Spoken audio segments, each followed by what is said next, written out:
Here. Councilmember Hussein. Here. Councilmember Scholdener. Present. Councilmember Garza. Here. Councilmember Jackson. Present. Councilmember Wood. Councilmember Wood has requested an excused absence. Okay, there are 6 members present and quorum. Councilmembers Betts and Wood are absent. All right, and Mr. Clerk, just as a reminder, your mic was not on the entire time, so. Thank you. Thank you all for finding us this evening. I want to thank city staff, particularly City TV and those at the Public Media Center, for quickly turning on a dime and getting City Council up and operational here at the South Washington Office Complex. The last 2 Mondays, Sherry has sent me a text message that says, "We need to talk, it's urgent," and something happened at City Hall. So we are very happy to have a space to meet this evening, and I'm glad you all find us. Just a reminder, face coverings are required by all council members, city officials and staff, and members of the public at this City Council meeting. If you have any questions, we have masks available. Thank you for your cooperation. Tonight for meditation, I'd like to ask you all to reflect on the victims and the families of those lost on 9/11. 2,977. Close your eyes and picture that many people. 2,977 different faces, sets of hopes and dreams, moms, daughters, dads, sons, grandparents, and children. I read of a firefighter with 3 children at home and a 4th on the way who never got to hold that baby. A 3-year-old girl who loved bumblebees and making people laugh. 2,977 innocent people, including 42 Michiganders. Their lives were violently snuffed out on September 11th, 2001, 20 years ago. We remember them even when it hurts to do so. In a world too often divided, we all share these feelings. No matter our own politics, race, religion, or gender, we all carry with us a permanent hole in our hearts, a void that can only be satiated with love and remembrance. So please join me in closing our eyes, taking a moment of silence, together as one, as we remember all those lives lost on September 11th. And when you open your eyes, let us commit to moving forward with compassion, grace, and empathy. Please rise.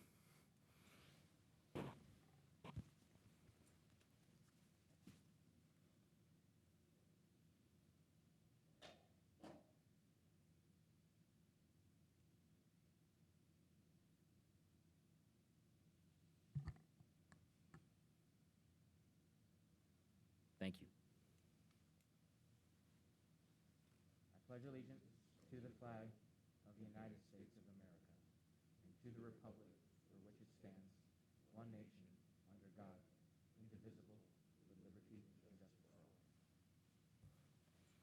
Mr. Clerk. We are to special ceremonies and presentations. As a note, folks, we have 2 special ceremonies and presentations. We will start this evening with a tribute in recognition of Olympic medalist Taylor Manson, presented by Councilmember Dunbar. And it's my understanding we have Taylor's family in the audience, and if they would please join Councilmember Dunbar at the podium. There's a camera behind me, so it's picking up my bald spot, but also the tribute. I think I would, do it next to the podium. Yeah, the podium. Facing Yes. back this way? Yeah. Facing. Camera's There we right there. go. Yes. It's like that Bill Cosby show with the candid camera. Councilmember Dunbar, the floor is yours.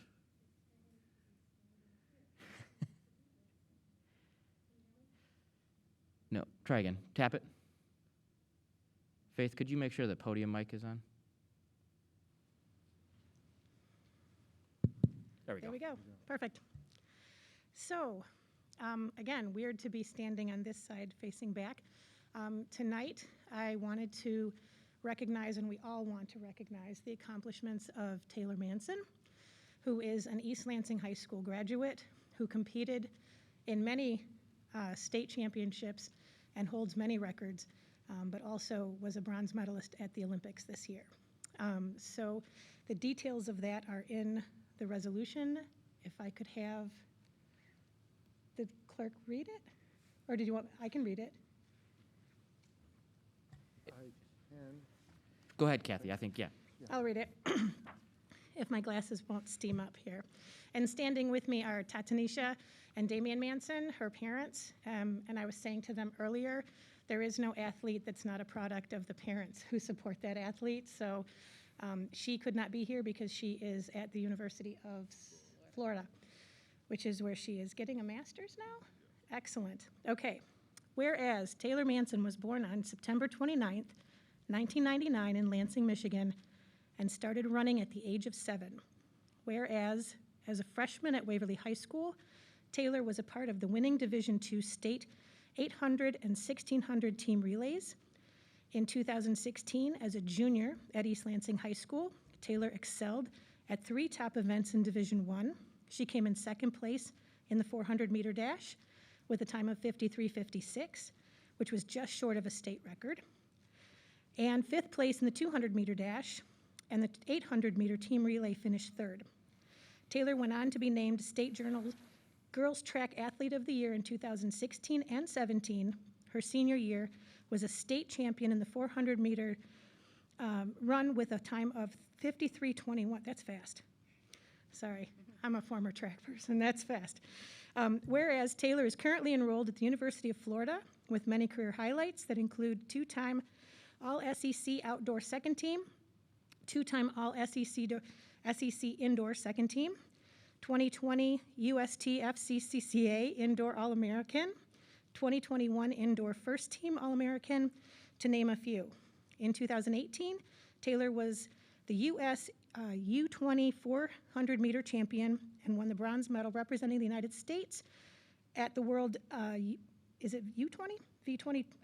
Under 20, yep, championship in Tampere, Finland, where she was also anchoring the U.S. women's gold medal relay team.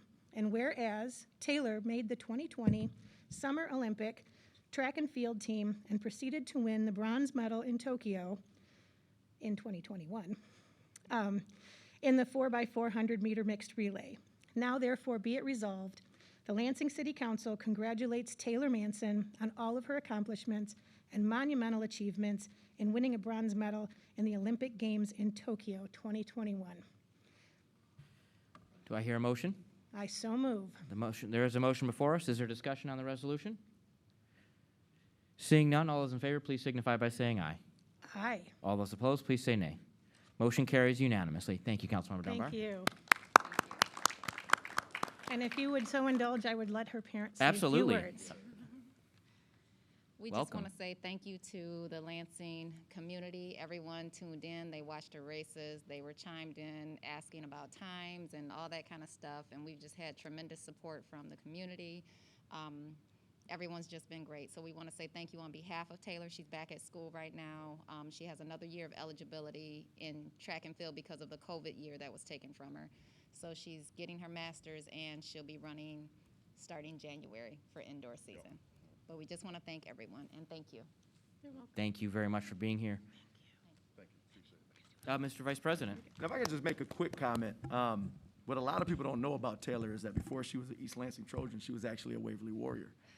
Yeah, and so I've been at the middle school teaching 8th grade social studies for now 12 years. And so I had the opportunity to get to know Taylor. And Taylor was, we always talk about how fantastic she was, or is, I should say, as a runner, even back then, but what just an amazing young person. She's inclusive, she's engaging, she's kind, she's considerate, she's hardworking in all facets, really, of her life. And that was really impressed upon us even at that age. And I'll be honest with you, we use her name often in the hallways of Waverly Middle School. As an example, we often talk about Malcolm Gladwell's book, Outliers, and the 10,000-hour rule.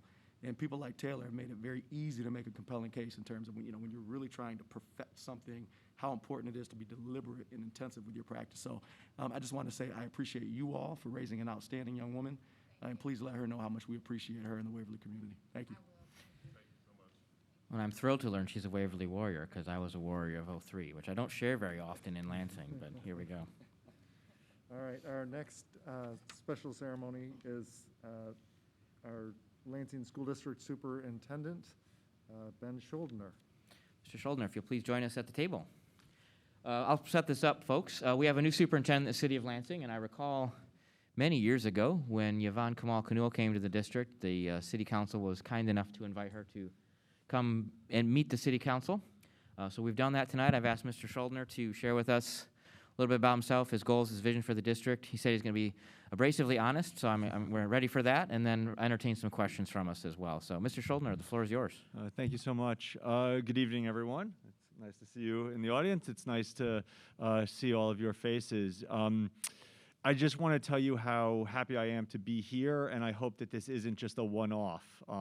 The school system and the city council should always see of themselves as working hand in hand to better the city as a whole, and of course the students' experiences at our schools. So I will also say that it's kind of really wonderful to look at this this panel and know that I've actually been in contact with many of you. Many of you have my cell phone number. Many of you use it. That's wonderful. You know, the school district really needs to be part and parcel of this kind of community as a whole. And so I welcome all of you to reach out and to be in touch as much as you can so that we can work for the better of the community at large. So, what can I say? It's been a fascinating 2.5 months. The district has incredible talent. There's some really strong teachers and administrators and community members and, of course, the students. But we are certainly faced with some pretty serious challenges. So the council president asked for maybe, you don't need to care about my background, I can guarantee you that, but I can certainly tell you about our vision of where we want to bring the district, and then to talk about some things we're doing this year, and then also to talk about how, you know, I can answer kind of any questions you have. So before I officially became the superintendent, a week before, on June 24th, I asked the current superintendent at the time if I could meet with 25 of the leaders of the district. So it didn't have to always be just executive team members, but it was principals and teachers and just 25 people that would give me a really good sense of the district. And I asked all of them to come into a socially distanced room and said, okay, what are our goals in the district? And their response was, what do you mean? I said, well, what are we going to hold ourselves accountable to? What do you think really makes sense? And we spent about an hour really digging deep as a co-creation of what we all believe the district should do. And what was wonderful is that what came out of that was 3 really specific, actionable, and important goals. Goal number 1, 85% high school 4-year graduation rate by 2025. Goal number 2, 90% attendance rate by 2025. Goal number 3, 11,500 students enrolled by 2025. Now, why are those 3 goals so important? Well, if you think of the 12, 13, and even 14 years you have a child, at the end of the day, the hope is that they graduate. Certainly, we would like a lot more. We want the whole child. We want these folks to really be wonderful members of society. But a good number to hold yourself accountable to is a high school graduation rate. But more importantly, it's a 4-year high school graduation rate. Right now, the district's graduation rate is in the high 60s. It will probably drop based on the COVID numbers for last year. But an 85% 4-year high school graduation rate by 2025 would not only put us above the state average, but it would be a commensurate number with where, you know, a district this size. Now, certainly I'd love 100%, but we need to certainly create those goals for 85. High school graduation makes a lot of sense. I think everybody understands that number. The community understands that number. That's the long-range number. Attendance is the daily barometer check. How are you doing every day? Because attendance, especially the older the child gets, attendance becomes more and more up to the child. If the 12th grader decides he or she doesn't want to show up that day, that 12th grader might do that. And so if you really hold yourself accountable to high school and attendance rates throughout the district from pre-K on, you're really getting a sense from the students, are they choosing to be there? And so 90% is a really good one. And then the last one is pretty specific to Michigan, and I talk about this a lot. As you know, Michigan is a kind of a state of choice, where you can live in Lansing and you can go to an Okemos school, you can go to Holt, you can go to Waverly, you can go to East Lansing, all these places I've learned about. And, that's the parent's right.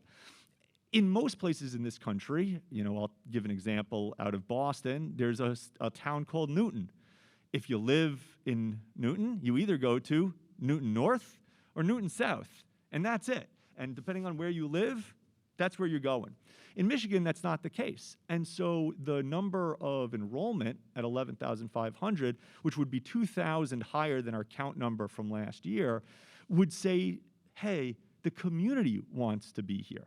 People vote with their feet. We understand that. And so if a parent lives in Lansing is deciding to go to another school district, that's saying, well, maybe the Lansing School District isn't serving the needs of the community. On the flip side, there might be families that live in Okemos or Holt that want to send their children to the Lansing School District. So the goal of high school graduation rate is a good indicator of have we served that child well. Attendance rate is a daily barometer of how we're doing. And then enrollment is a good indicator of how the community is seeing us in terms of are we doing a value add for the students. So those are our goals, all to be finished by 2025. I can give you some good news, which is we're already making huge progress on enrollment. We're much higher than most people thought, and a lot of that is thanks to the incredible hard work of the staff and the community, actually going out, knocking on doors, bringing in kids. A lot of families, to use a sports phrase, red-shirted their kindergartners last year, and so we really have tried to go out into the community to bring kids back, and we're doing pretty well. Right now, we're at about 10,700. But again, that number is want to change because that's just enrollees. Have they shown up? Are they still thinking about transferring? We don't know. But I can tell you just our numbers are pretty good. The other big one that we've done is that we created a fully online school, the Capital Area K-12 online school. And we have over 650 students enrolled in that school, which is really quite impressive. Over 100 of them are from outside of the district because we are one of the only districts in the state that's having a fully integrated online school. And thanks to the relationships with superintendents around the district, they're actually sending their students to us, which is really great because of some work that we've done. So there's been a lot of green shoots, a lot of good stuff happening. But then there's been some issues, as you all well know. The three kind of emergency issues we need to deal with are COVID, no kidding, the bus crisis, and our special ed problem.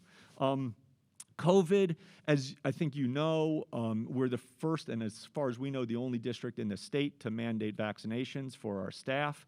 We're really proud of that work and that decision by the board. And to be honest, we've been in really wonderful negotiations with our bargaining units around making sure that that is not only agreed to, but also includes, how that would affect working conditions. We understand that, making the resolution is only part and parcel with working hand in hand with our wonderful bargaining units and making sure that everybody feels safe and secure. We also were one of the early adopters as a school district of mandated face masks for everybody in every building all of the time. The only two exceptions we have are documented medical and if you're in a private office. So we feel very good about a lot of our mitigating strategies. But kids will be kids. And, sadly, we've certainly had some COVID cases. But I want to thank very publicly our COVID response team, which is made up of nurses and principals and just incredible people that are working really hard. I was sitting over there right before coming up, texting with with one of the nurses about a case that we have. So COVID is a real problem. We're trying our best, but there are going to be outbreaks. It's going to be tough. We're going to have to quarantine classes. We might even have to shut down schools. It's a terrible thing, but we'd much rather our families be safe than spread like wildfire throughout the district. Busing, it goes without saying that there's a national bus driver shortage. Typically, the Lansing School District gets 72 drivers from the company that we work with. This year, we got 36. So you can imagine what that says to a superintendent when you walk in the door that 50% of the bus drivers that you thought were going to be there are not. I have to, again, commend the community and the district itself for coming up with some really creative ideas. We created a wonderful partnership with CATA, where we're now offering a free bus pass to any family that wants one that's qualified for transportation. Not that any of you need to know all the details, but basically if a family lives 1.5 miles or more from a school district, they qualify for transportation. If they live closer, that the expectation is they could walk or take a bicycle and skateboard or whatever they want to do.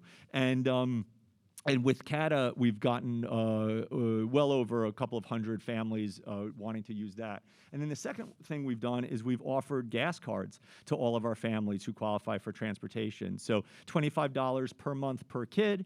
We know that doesn't fill up the entire tank of gas for all the travels, but we understand that transportation to school districts are really important, and we're happy to do it. We've now given over 1,000 gas cards to our families, which has been really wonderful. It's taken a lot of heat off of the busing lists, and my hope, honestly, is to always have that as an option because, look, you got 3 kids, that's $75 a month, $750 a year, because, there's 2 months that they're not going to school.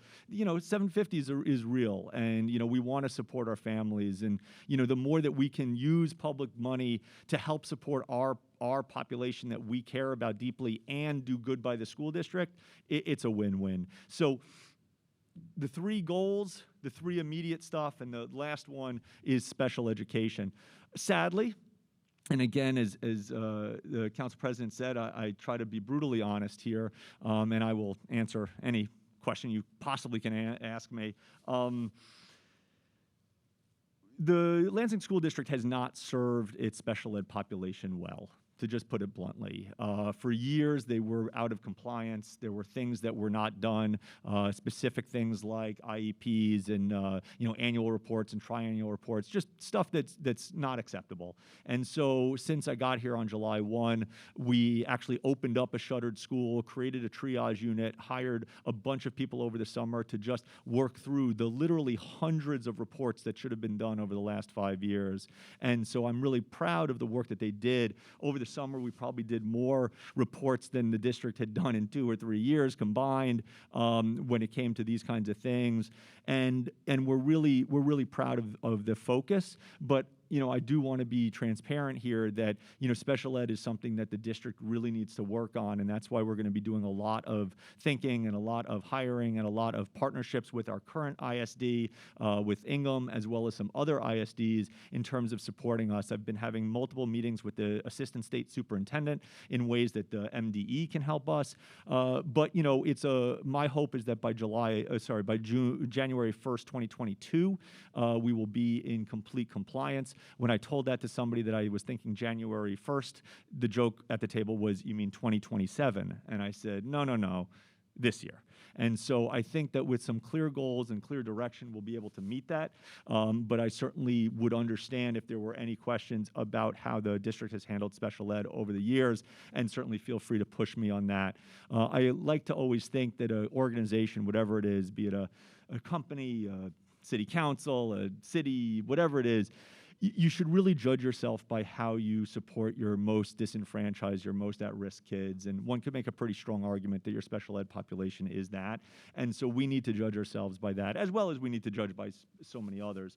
But, by focusing really on those 3 things, getting through COVID, getting through our bus crisis, and getting a better handle on our special ed, those are the things that we're really focusing on this year.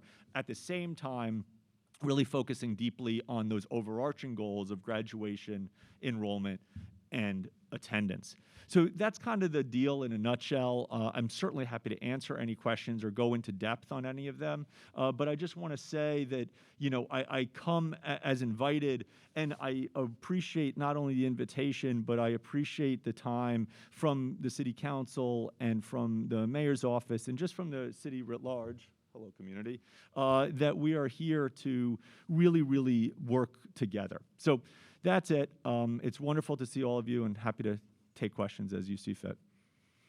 Thank you, Mr. Scholdener. We have a couple questions already. We'll start with Councilmember Garza. Thank you, Council President, and thank you, Mr. Scholdener. I know you said Ben in the past, but thank you for Sure. being here. Appreciate you presenting yourself. I can only imagine how busy you are, coming in and, the 2.5 months. And just so everybody knows, I've reached out to you before, and you've been very responsive and very helpful, so I appreciate that thus far. But, so I appreciate your goals, the long-term goals. I mean, that's great. When I attended the gun violence rally at Alfreda Schmidt Center, I asked the question, our kids need more pathways, more opportunities. A 4-year education from a college isn't necessary fit for everybody. So what are we doing? Do you have any goals or long-term plans to reinstate the CTE programs back in school. I mean, because when I went to school, Sure. middle school, we had wood shop, metal shop, graphic arts, all different opportunities for our children, and I'm not seeing that anymore. So is there any focus, or will there be any focus on bringing those back? Because my understanding is with the Mason Talent Center, we used to be part of Ingham County millage, which we're not anymore. So now our kids are just getting what's left over. So they may only fill a couple spots out of all the kids that get to go there. So I'm just wondering, is there going to be any plans to reinstate some of those kind of classes back in our school district? It's a great question. I really appreciate it. So I'll try to answer it 3 different ways. One is, absolutely, CTE is wonderful, and we should find ways to support it. You had brought up the relationship with the different ISDs.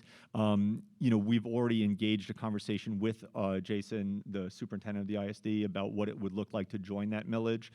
He's already met with the director. He's the deputy superintendent in charge of CTE, among others. So we are talking about what that looks like. In addition, we have a director of CTE who's now been empowered to really try to promote CTE. We just had an open house actually last week where over 25 students came, which was more than they had seen over the last couple of years. So the district absolutely believes in CTE because it actually fits very closely with the idea of enrollment, because if kids see that, wow, this is something we want to do, we'll come to Lansing. Second is attendance. We find that students in the CTE programs are more engaged. And third, we also find that students in CTE programs graduate more often. So absolutely, that is going to be a focus and something we want to do. The second thing, though, and I want to be really cognizant of how we talk about CTE. I think it is a tremendous, tremendous program, but I also want to make sure that when we ask the Lansing School District about CTE, it's the same question we would ask any school district. And what I mean by that is, historically, education institutions have disenfranchised people of color as well as poor folks. And when you are asking questions about things that are not college directed, we just want to be very careful that CTE is a choice, not a forced choice. And I know that you would never think that as your background. You are a plumber. You do incredible work. CTE is something that's really powerful. But I just want to make sure that that we as a community understand that when we talk about CTE, we talk about CTE as a wonderful pathway for children that we're not saying can't go to college. Because my fear is, if I was the superintendent of Okemos, how many questions would I face about CTE? Now, again, I think that we care deeply and we're going to do it, but I want to make sure that the language that you hear coming out of the school district is one where CTE is thought of as this important, wonderful pathway that's as equal to, but not as a force for a kid because, those kids can't go to college. And it was just something we have to be very careful about. And then the third thing that I would say about CTE is, what's really wonderful is that there's a history of CTE at Lansing. For those of you that know of Hill and know of the school that was there and know of all the programs that we have, it's going to be a little bit easier actually to bring it back to Lansing than if we had to start again. So I am hopeful, and I would love to work with you, council member, on what it would look like to have not only a strong CTE program, but I think we need to start having partnerships with not only the unions, but with organizations that can help employ our kids. These are kids that are going to graduate 17, 18 years old, and they might not necessarily have jobs at the ready. I know that there's wonderful organizations that we can work hand in hand, and so I look forward to that conversation. So yeah, we care about CTE. We've been working on it. We have a person who's in direct, not only is the director of it, but was actually driving kids to the CTE program because of the bus issue. But the last thing I would say in terms of that we're getting the leftover spaces at Mason or whatever. It's not necessarily about leftover spaces. It's any of our kids who want it, we can give it to it. It's just we have to pay for it. So that's why the millage would be important. So no, any kid who wants it, we're happy to support them. We're happy to pay for it. I'll pay for it. The issue is just with the millage, the school district wouldn't take the hit. And so that would be wonderful, and that's why we're already talking to Jason about what that could possibly look like. But hey, I would love your support. I'd love all your support on how we could find funding for our CTE programs, because I think it's great. So thank you. Great, thank you, and I would encourage continuing this conversation as well as the messaging part. I agree. I'm not seeing the opportunity right now, so just to have this discussion and give the opportunity to our children, I think that's important. So Great, thank you. We have Councilmember Spitzley next. Thank you, Councilmember Garza. Thank you, Mr. President. I'm going to push back a little bit Sure. on your response to Councilman Garza, because when we first met earlier this summer, I asked the same thing. And the bottom line is that not all children choose the path for a college path. I went to Hill, back then it was Hill High School, and they had the cosmetology and the machine shop, and they were building houses.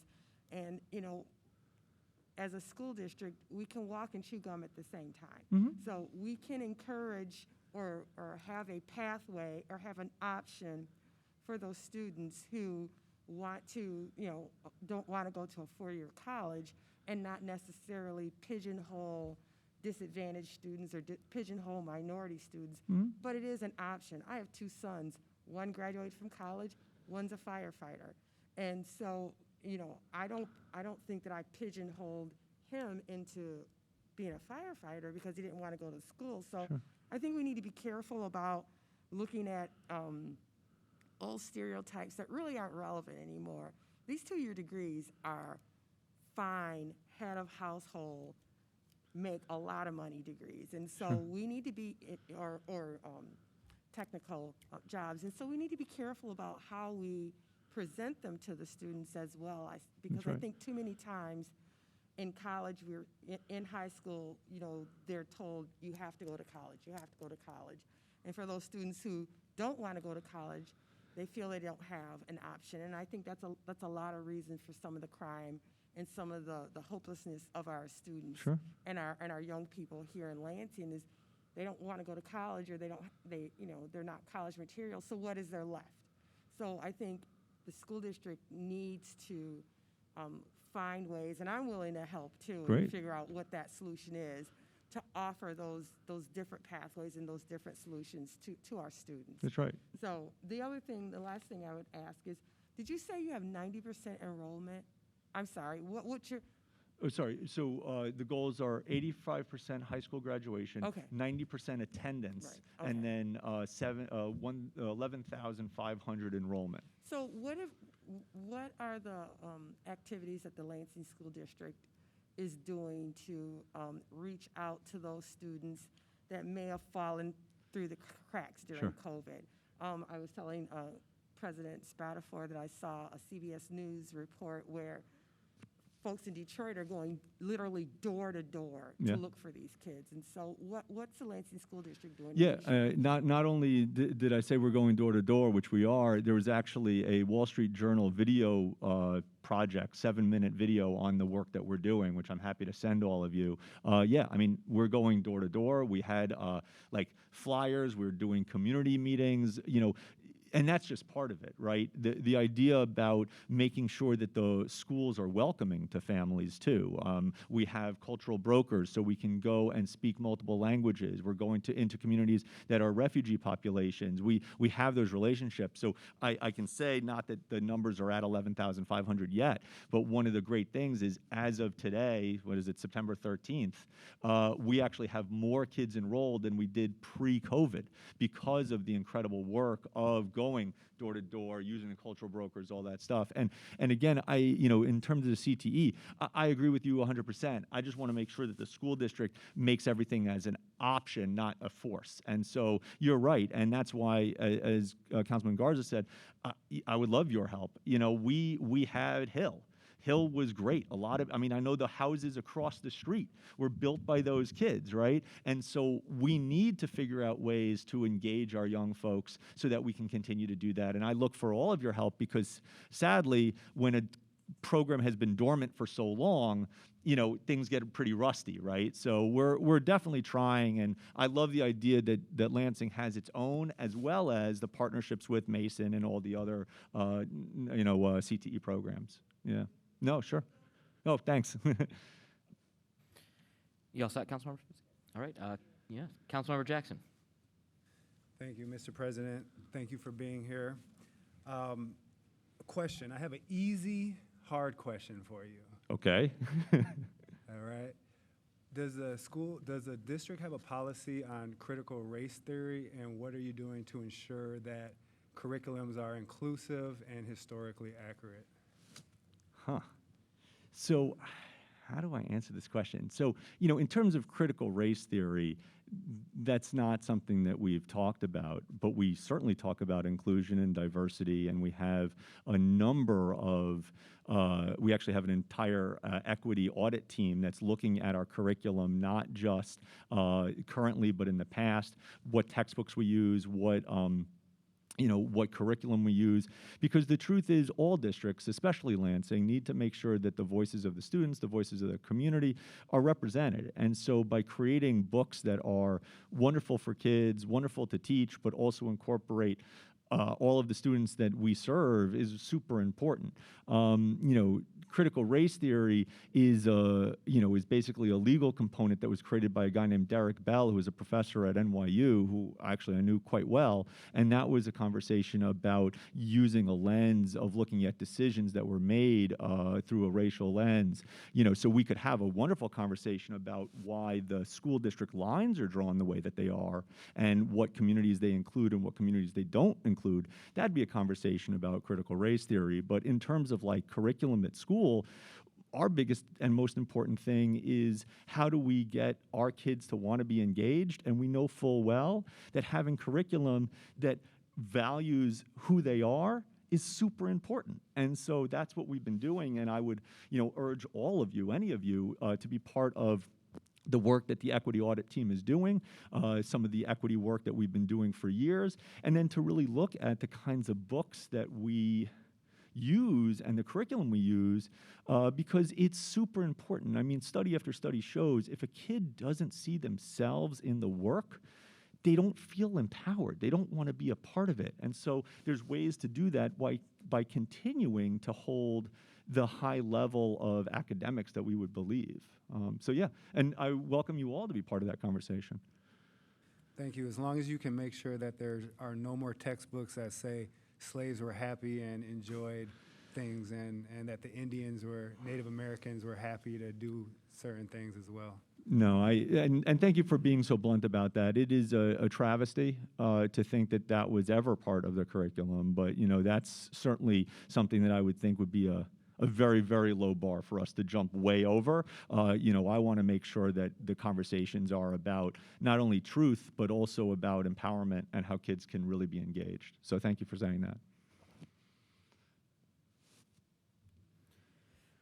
The mayor has some questions, but I'm going to limit you to 3 minutes, Mr. Mayor. I'm not even going to take that long. I just want to weigh in on the CTE conversation.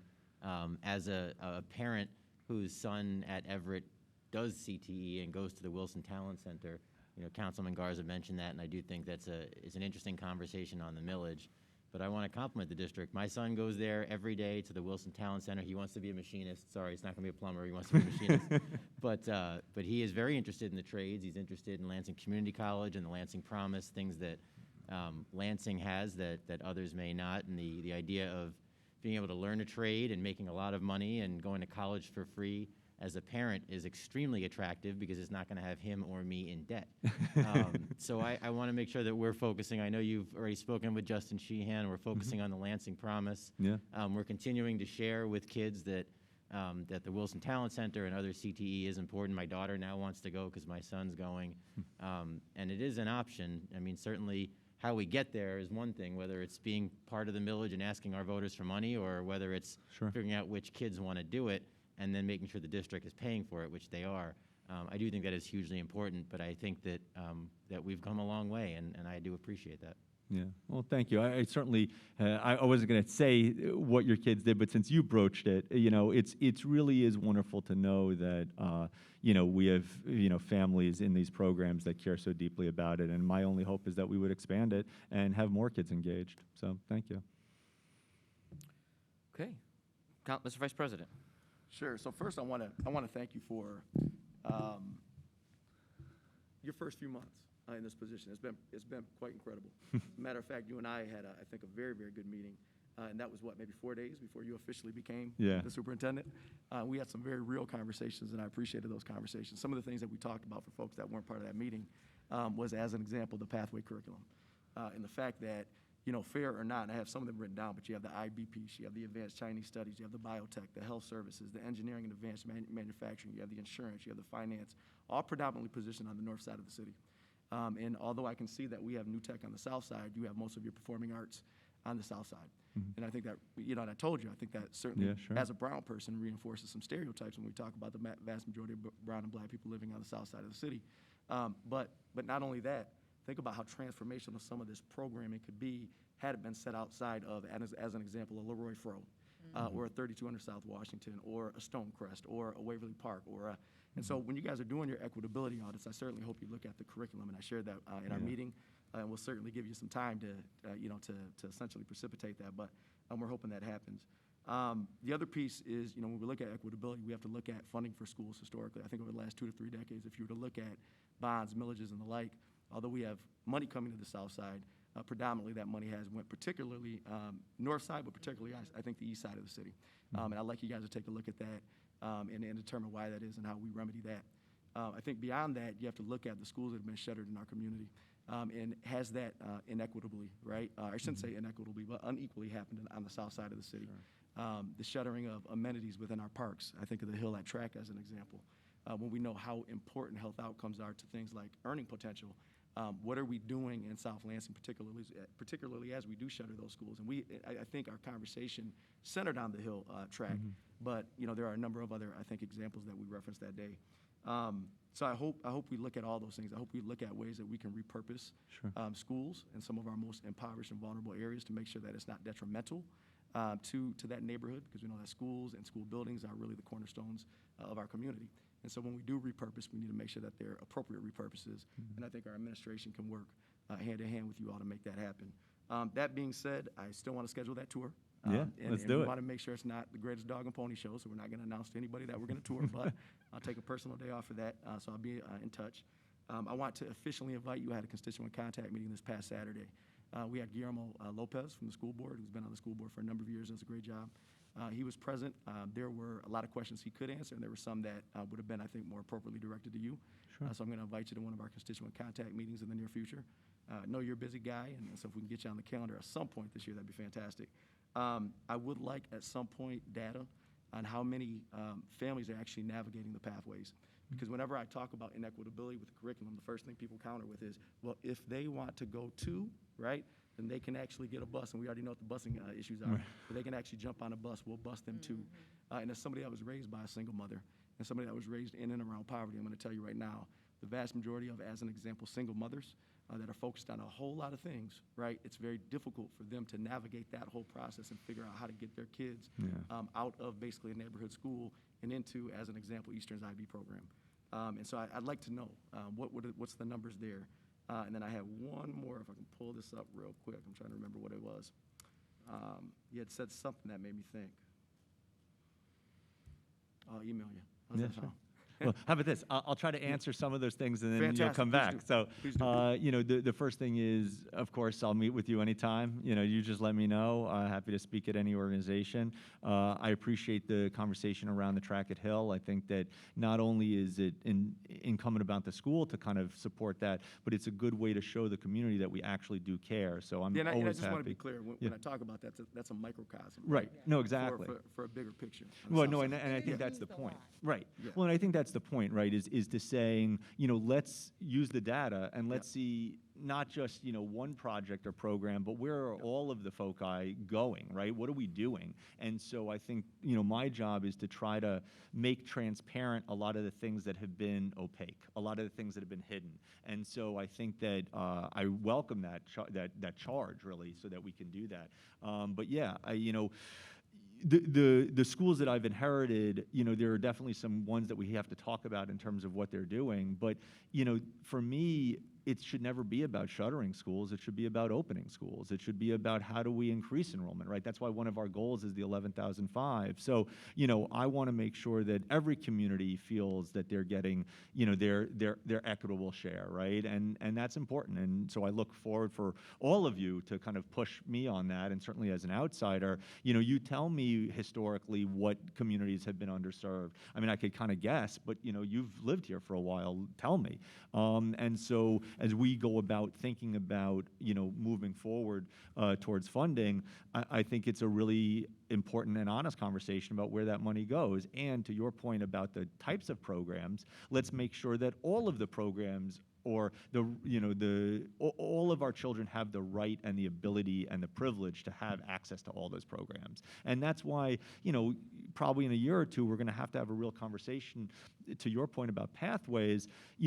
When you take away a neighborhood school, which is the kind of typical idea of if you live in a community, that's your school, then does choice become privilege? And you've got to start to look at who's engaging in choice and who's not engaging in choice, because what you don't want to create, of course, are two systems. One where you have a family that can navigate a system that was built for them, or a family that can't navigate it because it wasn't built for them, right? So, I think those are valid questions. All I can tell you now is I'm very proud of where we are in terms of the schools and certainly the high schools. I mean, my staff will probably kill me for saying this, but look, I'm going to be real honest here. I am not shutting down high schools. I can guarantee you from this day on, as long as I am superintendent, I am not shutting down any of the 3 high schools. I'm just not. There's no need to it. It's not, you don't save money that you think you're going to save. And each of those 3 high schools have such a history and such a power that, it makes no sense. And I know that there's been talk about that previously, but there really is no need. So I give you my word that for as long as I'm superintendent, that's not going to happen. In terms of the other schools, we just have to be really thoughtful about what the communities want, what they need, and actually hear their voice. Because if you just say, oh, well, here's an email, just go answer it, that's not voice, right? It's, can you go into the community? I was in a community over the weekend. It was great. I was, just meeting families, meeting refugee families. They need to hear that the school district's there for them, not just here's an email, go fill this paper out. Oh, you didn't do it? Well, that's on you, right? So I appreciate it. So did you get the 4th question? You know what, actually, another question that arose Yeah, sure. as you were talking. So when we talk about enrollment, 11,500 goal, of course, we want that to be 13, 14, 15. Oh, I sure. think we probably have, when you look at students that are utilizing schools of choice outside of the district, I think if we were able to attract back, as an example, I think we could lure enough to get up to those numbers. I don't think that's, outlandish by any means. But one thing that I've pushed long and hard, and I don't know, maybe President Spatafor can push back and say that this is actually happening. What I would like to do, we talk a lot about engaging those families where their students are maybe enrolled or have been enrolled. We don't know where they went. They're not showing up. But what about the families that have left? They still live within the school district boundaries, but they have taken their kids out. Yeah. And I wonder what we can do to engage them, engage in exit tickets, to figure out why they left, to figure out, if there's a way to bring them back.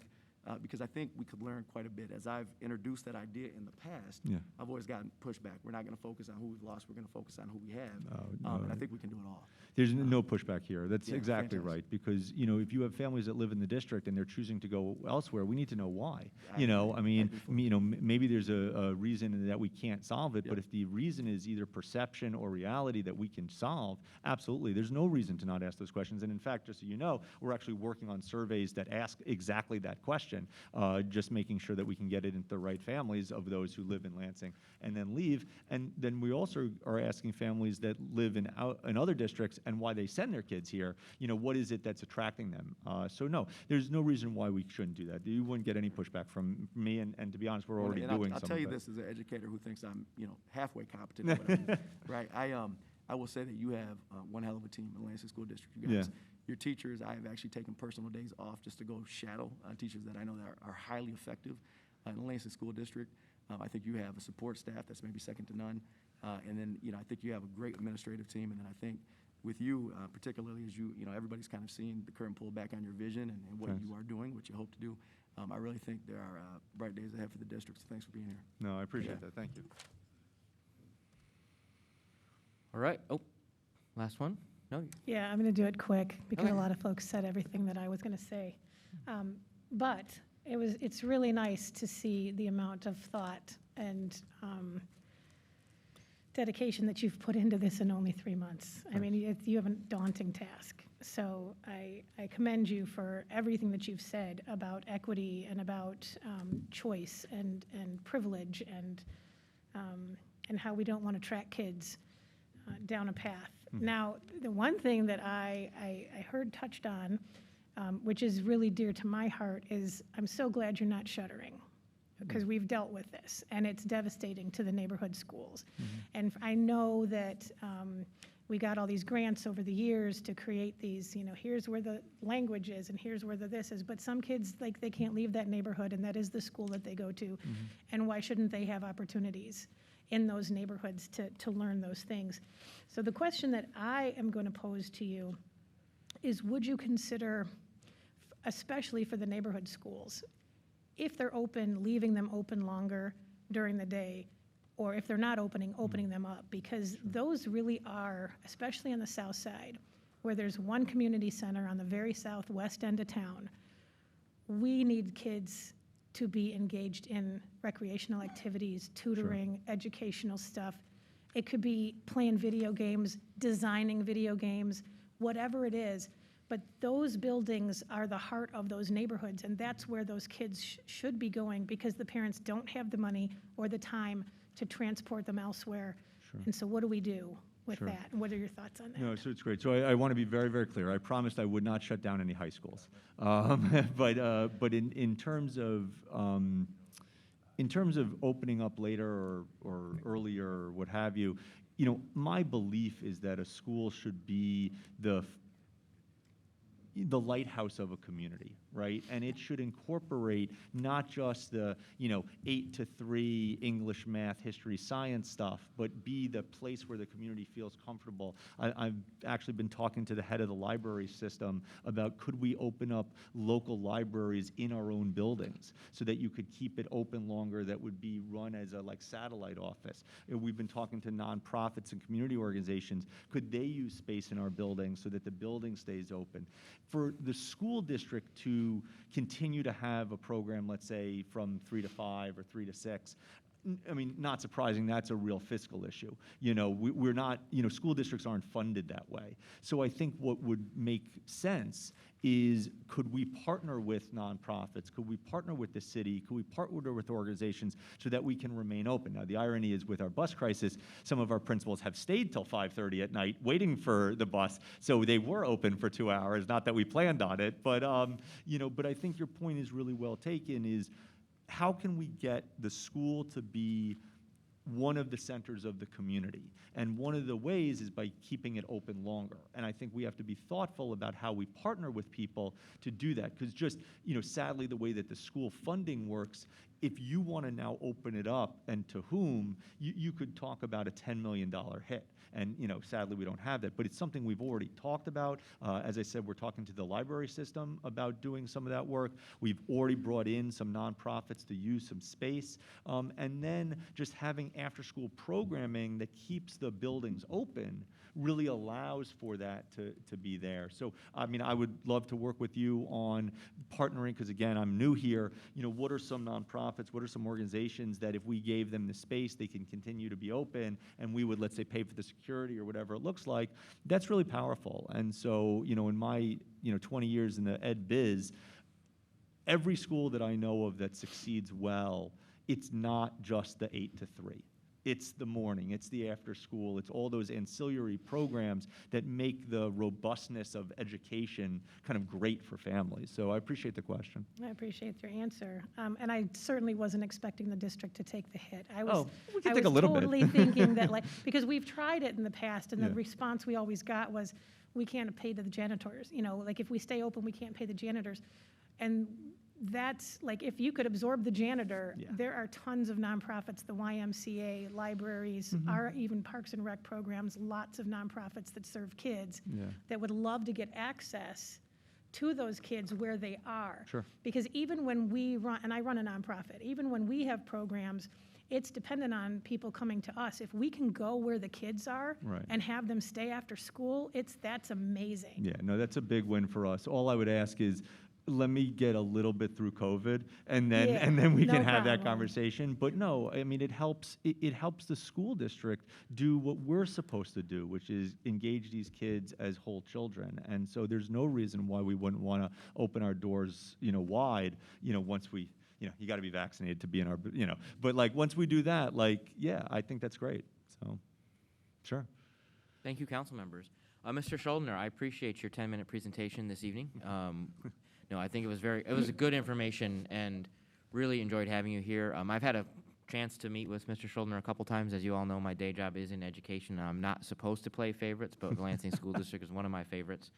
And I want to thank you for your willingness to step into a role that has many challenges and really hit the ground running for our 10,500 students that are here in the city. So thank you Great. very much. Thank you, and I look forward to being invited back another time. Thank you. Okay, we are to comments by council members and the city clerk. Any comments from council members? See, put you in uncomfortable chairs, and I can get you out of here fast. Oh, Mr. Vice President. Just very quickly, I want to thank folks that came out this past Saturday to our constituent contact meeting. We had just a great turnout. We had electeds, we had candidates for office. Most importantly, obviously, is we had a number of citizens from the city that were there, not only from the Third Ward, but beyond, to talk about, remedies and issues and stemming from, and we talked a little bit about, really the strength of these meetings, that we've actually had things stem from these meetings that, have even impacted policy at the state level. And so, when you guys come in and you engage, and there are other folks there, whether that be from the state legislature, whether that be, from, maybe Alyssa Slockett's field office out of Lansing, they get to work. They hear you loud and clear. And so we really appreciate folks that come out, engage and really engage in a meaningful way. And I would be remiss if I didn't thank the folks at Wing Heaven, both Teresa Stokes as well as Josh Carr. They actually hosted for us. They provided waffles and pancakes, eggs, sausages, coffee, orange juice, and what a mission they have. If you haven't been out there, please get out there. We had to wait just a little bit because they had one of their recovery groups that had started in there at 9 o'clock. And if you don't know, this is Wing Heaven Sports Haven, and their mission truly is to raise revenues and to provide a safe space for people that are in recovery. So if you haven't been to 3812 South MLK, please get over there. Support Wing Heaven because they're doing great things. But again, thanks for everybody that came out.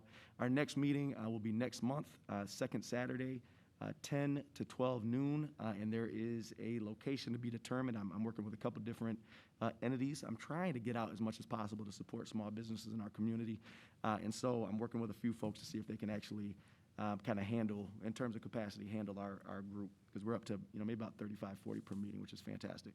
Outside of that, I also want to thank everybody that was involved in the Laugh. I think it's Laugh is Love. Miranda Burton-Henton, who is the mother of Marcus Burton-Henton, who unfortunately passed this last August as a result of gun violence, has really made it her mission through the Marcus the Comedian Foundation, LLC, to raise funds in his honor, but on behalf of the Lansing community. And so she had a stand-up comedy show just a few weeks back at Sexton High School. And it was tremendous. She did a great job. Her family was tremendous as they worked to put that together. Last minute, they were told that they could not have the event because of COVID inside of the auditorium. They had to have it at the stadium, which precipitated a number of needs, from sound to stage to tents and so I really, really want to thank Terry, as well as John Herman from Message Makers. They came in at the last second. They absolutely sprung to action when called upon, and they made sure that we had stages. They made sure that we had sound. And then I'd also like to thank the folks at A1 Rental, which is a fantastic South Lansing business on Cedar Street. They sprung into action and provided tents, tables, chairs, and the like. So we were able to pull that. Well, I shouldn't say we, but Miranda and her family was able to pull that off with the help of some community partners. So I wanted to thank everybody that was involved with that too. Thank you. Thank you, Mr. Vice President. Councilmember Dunbar. Thank you. I wanted to acknowledge the Michigan Department of Agriculture and all of the volunteers who came out this past weekend to help build a new hoop house. We were just talking about Hill High School and how that was a mecca for vocational training. Well, years ago, when the district thought that flower arranging was a vocation of the future. They built a hoop house out there that had been since abandoned, and the Greater Lansing Food Bank, Garden Project, and our nonprofit and several others have partnered to grow food on site so that we didn't let that growing space go to waste. And we have a 90-foot hoop house that's already there. We spent the weekend with volunteers. It was like a big barn raising, putting up another hoop house, which more than doubled the capacity to grow food that is donated to local food pantries and put into the district's catering. We work with the district's chef down there. And the Garden Project has put up another greenhouse. If anybody wants to come down and tour that space, it has turned into the most amazing urban farm. It's at 5815 Wise Road. It's right behind the Old Hill High School, behind the Southside Community Center. You drive in on the side by the police department, but it's quite an amazing thing, and you can just walk through and see and learn about food production and why food equity is so important in our community. Thanks. Thank you, Councilmember Dunbar. Mr. Vice Sorry, President. just one last one, I promise, President Spatafor. It totally slipped my mind. I want to thank Delisa Fontaine with the Neighborhoods and Citizen Engagement. Actually sent me a picture earlier. We have an archway that's being installed. Should be finished by tomorrow, is my understanding. Southwest Action Group, David Weiner, I think specifically, as well as the Invest Health team, we have a new park in South Lansing, Beacon Park. You guys have heard me talk a lot about it. And there is a soccer field there. There's a community-built playground. There's a quarter mile of trails. Capital Area District Library partnered with us on a story walk over there. Well, in any event, it's a park that's difficult to find, candidly. It's an amazing park, but it's difficult to find because it's tucked behind the Southside Community Coalition and the Quality Dairy at Pleasant Grove and Homes.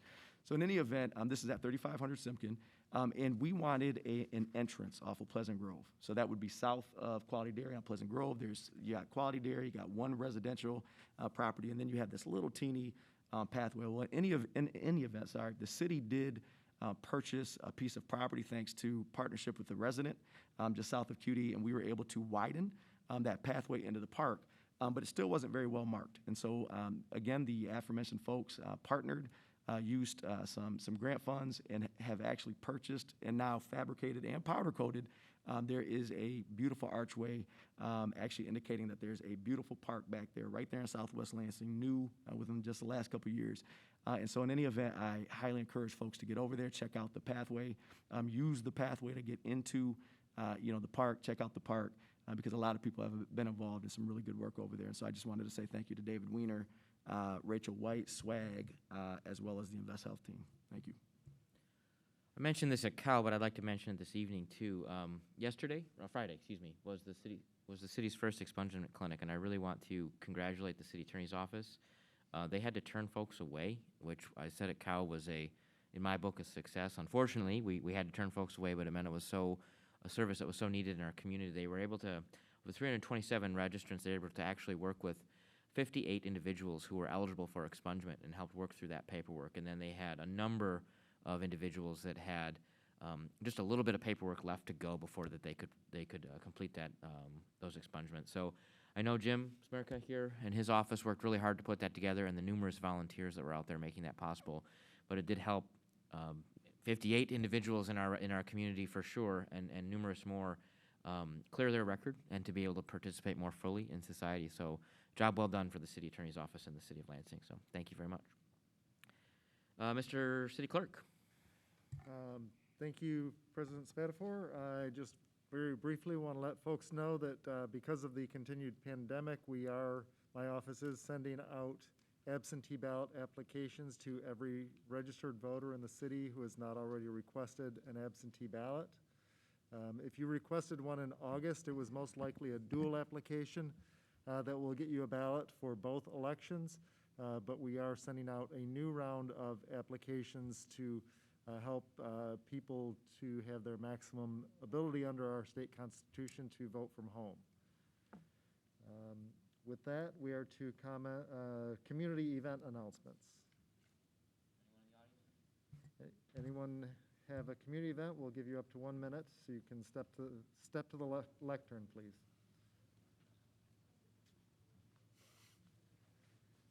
The Friends of Lansing's Historic Cemeteries has two events coming up in the near future. On the 26th of this month at 3 o'clock in Mount Hope Cemetery, we will be holding a dedication event to dedicate the marker that was installed recently for Peter Weller, who was deceased in 1849, and his monument was lost in the transition between Oak Park Cemetery and Mount Hope Cemetery. We recently relocated that and restored it and installed it in place, and so we will hold a dedication ceremony for that at 3 o'clock on Sunday, the 26th of September. And then our annual 5K run walk, the Race to Restore, which is our biggest fundraiser for the year, will be October 16th this year, and that you can register for at runsignup.com. You can find the link to it on our website or our Facebook page, Friends of Lansing's Historic Cemeteries. Thank you. Okay, thank you. Any other community event announcements? I missed one announcement, Mr. President, if I may. We do have a new intern who is starting to assist with the council meetings, so if we can all welcome Ross Michaels, his first council meeting here, so he'll be with us for the next several couple of months. So Welcome, Ross. Thank you. Okay, I will announce that we are to speaker registration for public comment on legislative matters, and legislative matters includes items 3 through 13 on the agenda. And the blue sign-in sheet is in the back. You have about 2 more minutes to sign up for that. So Ross can help you get signed up if you need to. And with that, we are to the mayor's comments. Mr. Mayor, you have 3 minutes. Thank you. Certainly. I won't take that long. First, I want to let everyone know, and I know we didn't have a chance to do that earlier, I want to send my thoughts, and hope we all will, to the firefighter Mike Potter, who had a massive stroke recently, and to his family as he is healing, hopefully. But I hope everybody here will remember Mike and your thoughts and prayers.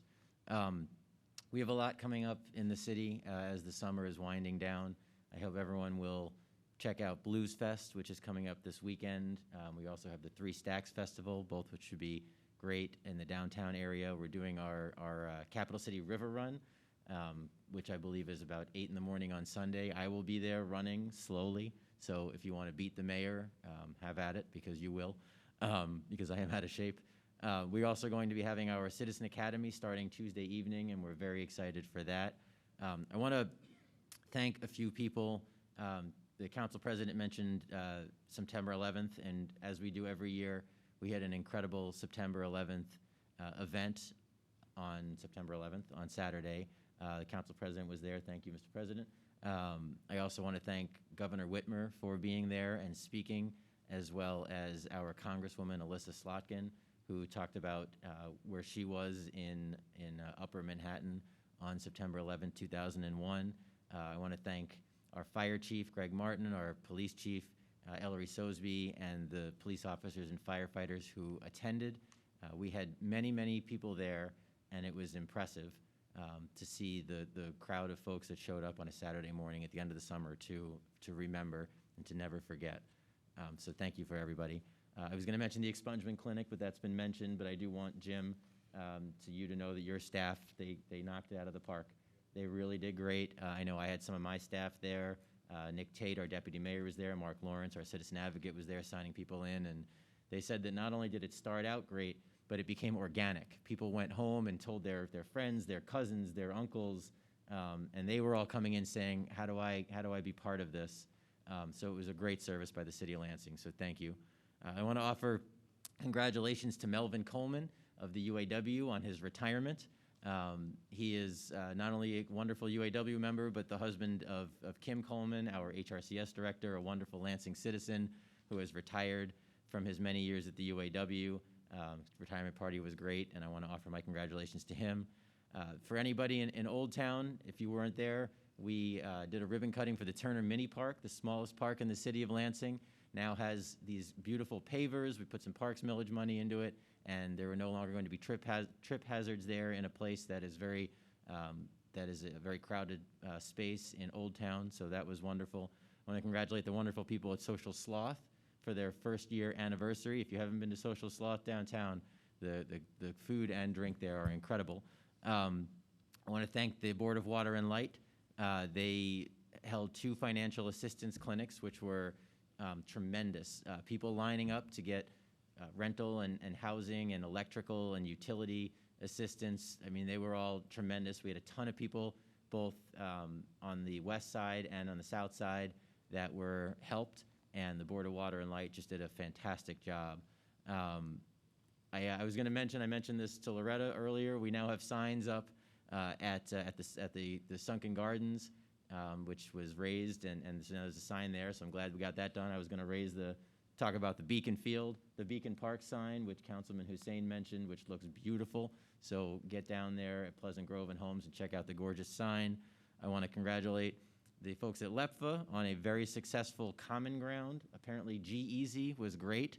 I did not see it, as I am not the biggest G-Eazy fan, but I understand it was a great show. They also had a fantastic Greens and Grains at Groesbeck, and I hear that was very successful. And I will stop there. Just tons going on, and as the summer comes to an end, there'll be tons more to do. So thank you, Mr. President. Thank you, Mr. Mayor. Speaking of Scott Sunken Garden, the Lansing Coffee Festival is actually at Scott Sunken Garden and Cooley Garden Saturday. Lansing 501 is hosting it, so those are coffee addicts in the room. Check that out. If I can add one more, This Saturday. our wonderful, and thank you, Councilman Hussein, our wonderful Fire Marshal, Mauricio, is retiring, so hopefully everyone can get a chance to thank him for his wonderful work. I was sad to see him retire. He's been fantastic, but he deserves it, and he's wonderful. Thank you. Okay, we are to public comment on legislative matters. We first have Loretta Stanaway, followed by Scott Fry.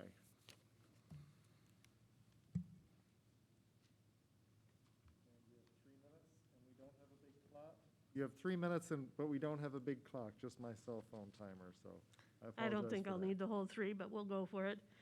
Okay, I want to talk about the pilots, the payment in lieu of taxes. There's 4 of them on the agenda, and I'm going to split on these. I'm going to be in favor of the agenda item for the pilot for Walter French, primarily because of 2 reasons. One is that's a historic building that I think can safely be and effectively be remediated, and the purpose it will be used for is for low-income housing and market housing, and it's being done by the Capital Area Housing Partnership, which is a nonprofit, so we are not putting money in the pockets of a developer.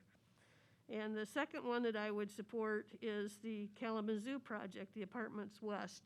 And again there, because it is reusing an existing facility that has good bones and good structural integrity and can be useful in terms of creating housing that we need in that area for low-income and seniors. The 2 I don't support are the Cedar Place and the Porter Apartments. The Porter Apartments, it's a historic building. It's over 105 years old. It began as apartments, then was a very prominent hotel, and then became apartments again. But it has been abused, if you will, by the different owners over the years. It has not been kept up. It's in a horrible condition, and I feel very sorry for anyone who actually has to live there and doesn't have a choice about moving. There are problems there with the structure. There are problems there with drugs and alcohol. There are problems there with homeless invading the premises. There are problems with rats and mice and roaches and fleas and bed bugs. I do not anticipate the new owner being able to make significant change there quickly enough to make it worth that investment. I would rather see those people moved out and that building torn down and something new go up there. And it's almost the same with the Cedar Place. At one time, my sister lived there, and that was a good place for her at the time she was there. When she moved out a few years later, they converted to a different structure there, and it has gone downhill significantly. It is almost, but not quite, to the point of Porter Apartments. So in either of those 2 cases, Porter or Cedar, unless the council has a way, and I don't know if you legally can, but unless you have a way to say, you meet these certain timeline goals to accomplish specific tasks by a certain point in time, or you lose this pilot, I don't support them being passed. I just don't have confidence that the developers or the owners of those properties can make the necessary changes as quickly as they should be made. Thank you. Thank you. And next, we have Scott Fry.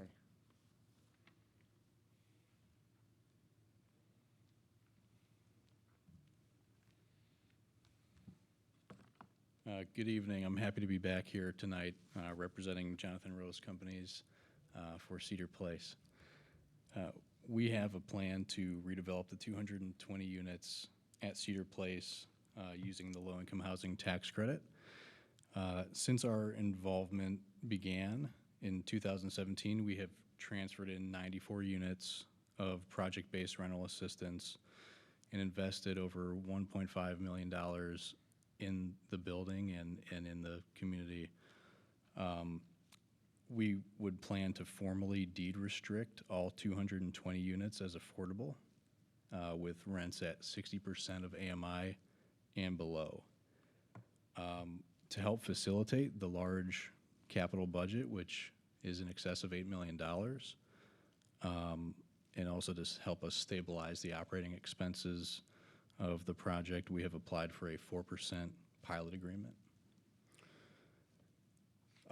Previously, Councilmember Dunbar brought to our attention an issue regarding rent increases at the property, which we looked into with our property management team. The result was that we found several residents who are on the market side who had not received rent increases in several years as a result of changes in the community manager over that period of time. And then this year, when presented with the current rental rate at their lease renewal, were surprised by the large increase. So even though these are market residents, we authorized our property manager to limit the rent increase to no more than $50, which would result, rather than a 25% potentially rent increase, in a 7 to 9% increase at the most extreme. And we're also committing that this policy would remain in place for those residents, and they would receive increases of no more than $50 until, a couple years down the road when their rent was at the current market rate. So thank you again for bringing that to our attention. We were not aware of it and wouldn't have known about it. And there were 15 or so residents who were affected by it, so thank you very much. If there's anything else I can answer, please let me know. Thank you, Mr. Fry. That was our final speaker. Thank you very much. So we are to ordinances for passage, and let me read. For the council's record, real quick, though, we are going to withdraw item number 4, that is the payment in lieu of taxes for the Porter Apartments at 505 Townsend Street, and it may be up for consideration at next week's meeting. Okay, so we have item number 3, an ordinance of the City of Lansing, Michigan to amend the codified ordinances by adding a new section under 884 for the purposes of providing for an extension of a service charge in lieu of taxes for 75 low-income elderly dwelling units in a project known as West School Apartments pursuant to the provisions of the State Housing Development Authority Act of 1966 as amended. The ordinance is read a second time by its title and is on the order of immediate passage. Councilmember Spitzley. Thank you, Mr. President. What we have before us, as the clerk said, is a ordinance for a payment in lieu of taxes for the Apartments West, 519 West Kalamazoo Street in Lansing. We had a public hearing on this, and we had a meeting in Development and Planning last week. This is for 75 units of senior affordable housing, and this is a 4% pilot for 40 years. It should be noted that this is for the West Junior High School that is currently owned by the Lansing School District, which we get no taxes from. So the pilot the pilot service fee is estimated to be $24,848.52. There are a number of questions posed during development and planning and during the public hearing. The first one was regarding the arrangement and the partnership between General Capital Development LLC and the Lansing Housing Commission.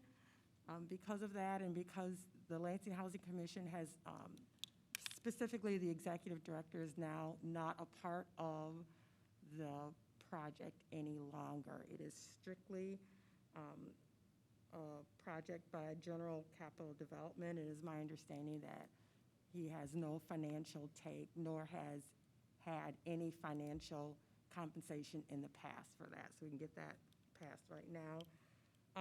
The other questions that were there were safety issues regarding the number of doors, and that was addressed, that there would be security. They're also looking at including a second elevator. And so all of the questions were addressed. And with that, I will move the resolution. There is an ordinance. The ordinance has been moved by Councilmember Spitzley. Is there further discussion? I will mention real quick, we did receive an email from the Office of Economic Development and Planning this afternoon that the parties in this pilot did sign the prevailing Yes, they wage did. Davis-Bacon agreement. I apologize for that. They did sign the prevailing wage agreement. Councilmember Jackson. Thank you. Just a comment. So I'm inclined to support most, if not all of these pilots that are for affordable housing.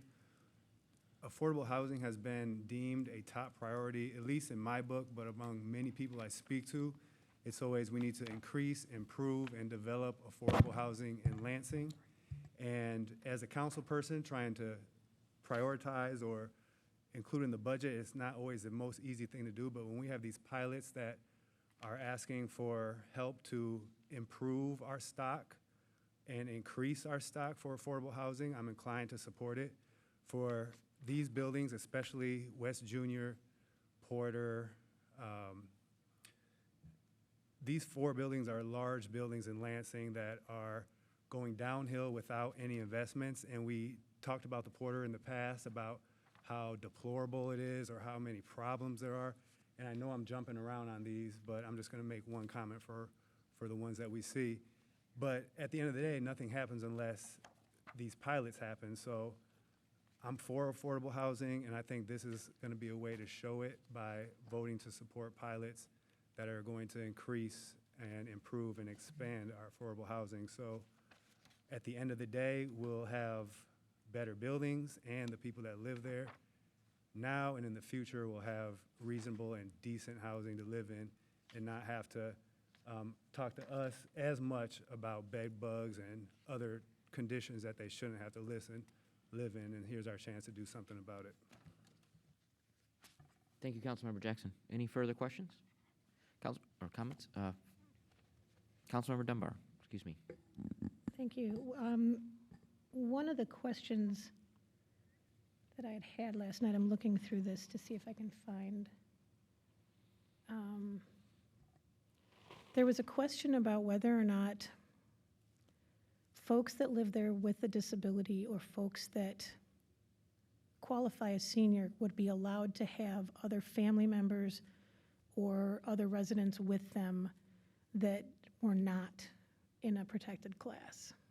So the answer to that is the qualifying person has to be 55 years or older, but it is my understanding that if they have a spouse that's younger than 55, that spouse can live with them in the building with them. Okay, but like a grandchild. It is my understanding, but correct me if I'm wrong, Jim, that if the renter is 55 and they have a child, that child will be able to stay with them. Is that correct, Sam? We do have folks here from the project as well as Sam, Barbara. Could you? Would anyone care to? Yeah. Yeah. Please step to the chair if you like, yeah. Identify yourself, because. Sure. My name is Josh Hafron. I'm with the General Capital Group, the developer of the project. It is our understanding as well under fair housing that if the head of the household is 55 and older, that it is a fair housing requirement that if that person has someone else in their family younger than 55, they have to be able to live in the apartment. It's a standard definition. Yeah. Okay. Did that answer your question, council member? Thank you very much. Okay, seeing no further discussion, Mr. Clerk. On adoption of the ordinance, Councilmember Dunbar. Yes. Councilmember Garza. Yes. Councilmember Hussein. Yes. Councilmember Jackson. Councilmember Spatafor. Yes. Councilmember Spitzley. 6 yeas, 0 nays, the ordinance is adopted. Mr. Clerk, does this item need immediate effect? I move for immediate effect. Motion for immediate effect has been requested. All those in favor, please say aye. All those opposed, immediate effect is ordered. Okay, our next one, we have an ordinance of the City of Lansing, Michigan to amend the Lansing codified ordinances by adding a new section 888 for the purposes of providing for an extension of a service charge in lieu of taxes for 76 low-income multifamily dwelling units in a project known as Walter French pursuant to the provisions of the State Housing Development Authority Act of 1966 as amended. The ordinance is read a second time by its title and is on the order of immediate passage. Councilmember Spitzley. Thank you, Mr. President. The project we have before us is a 6% pilot for 20 years. And it is, actually, we voted on this and approved this once before. This is a revision we had to change and take out some language that, as it related to prevailing wage. Walter French, the Capital Area Housing Partnership has signed the prevailing wage agreement. This is for 76 affordable housing units. This used to be a junior high school. The estimated pilot or service fee for this is $24,030. And just for everybody's education, all pilots have development fees and have developers. Walter French has a developer that we're paying money to them as well. So it's a fallacy when you say that nobody gets developer fees or nobody gets money. All pilots have development fees in here. So with that, I would move the resolution. The ordinance has been moved. Is there further discussion on this one? Seeing none, Mr. Clerk, would you please call the roll? On adoption of the ordinance, Councilmember Garza. Yes. Councilmember Hussein. Yes. Councilmember Jackson. Councilmember Spatafor. Yes. Councilmember Spitzley. Councilmember Dunbar. 6 yeas, 0 nays, the ordinance is adopted. Councilmember Spitzley, do you want immediate effect? The immediate effect has been requested. All those in favor, please signify by saying aye. All those opposed, say nay. Motion carries. Immediate effect is ordered. Okay, our next ordinance is an ordinance of the City of Lansing, Michigan to amend the Lansing codified ordinances by adding a new section 888 for the purposes of providing for an extension of a service charge in lieu of taxes for 220 low-income multifamily dwelling units in a project known as Cedar Place pursuant to the provisions of the State Housing Development Authority Act of 1966 as amended. The ordinance is read a second time by its title and is on the order of immediate passage. Councilmember Spitzley. Thank you, Mr. President. I will, to be transparent, I will say before I start my presentation that Cedar Place Apartments have not signed the prevailing wage agreement as of yet, but from what I understand, they are anticipating to sign it. So with that, my question is, if we move the resolution today and it is signed, if we move the resolution today without signing the agreement, what happens? It's my understanding that the mayor will withhold signature until the Davis-Bacon agreement is signed. Is that correct, Mr. Mayor? Yeah, that's correct. If you pass this, they have indicated they're going to sign it. If they don't, I won't sign it, and it won't have the signature of the city, so it won't move forward to MISTA. All right, I just wanted to be clear and for Yeah, transparency. I'm glad you asked that, Councilwoman, because I wanted to put that on the record also. I won't sign it if I don't get that from them. Appreciate it, thank you. Yes, ma'am. So this project, the Cedar Place Apartments, it's for a 4% pilot for 40 years. It is 220 one-bedroom units to house low and moderate income residents. There has not been a pilot on this property in the past. Current property taxes, if I am not mistaken, I'm sorry.